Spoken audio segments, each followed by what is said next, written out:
Arkadaşlar bugün sizlerle birlikte bir oyun oynayacağız. Yanında bir arkadaşım var. Oyun adı Yağmur Akbaş. Yorum yazıyor, ben de yazıyorum. Şimdi şehir bulma oyununu oynayacağız. Basalım. Evet arkadaşlar, şehir bulma oyununu öğreneceksiniz siz de. Şehir bile basalım. Evet, şuna bak. Test bu. Şimdi reklam çıktı. Burası neresiymiş bakalım. Siz yorumlarda yazın arkadaşlar. Bakın burada Iğdır, Antalya, Ardahan, Muş falan yazıyor. Şimdi Yağmur'a veriyorum. Yağmur yapsın bakalım. Bilebilecek mi? O öğrenmiş mi? Evet arkadaşlar, bugün sizlerle bir harita oyunu oynayacağız. Bakalım ben de bilebilecek miyim? Mesela Iğdır, Yanlış. Doğru. Malatya. Malatya'ymış. Şimdi burası da arkadaşlar Denizli, doğruymuş.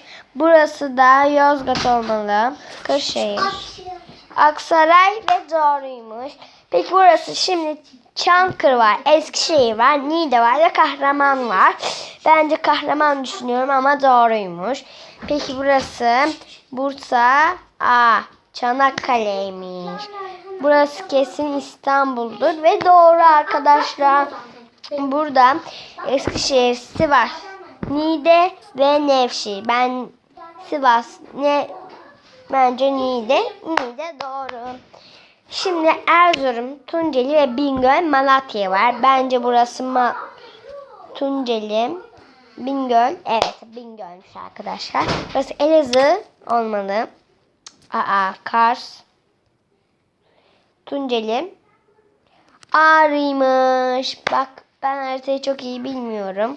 Hatay, Osmaniye, Isparta, Antalya. Bence ben Isparta diyorum ama Hatay olmaz. Osmaniye olmalıymış. Tokat, Bolu, Rize, Trabzon diyorum. Doğru.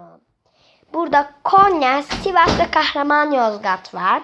Bence Yozgat. Şimdi Asya arkadaşımla birlikte sizlerle başka bir video çekeceğiz.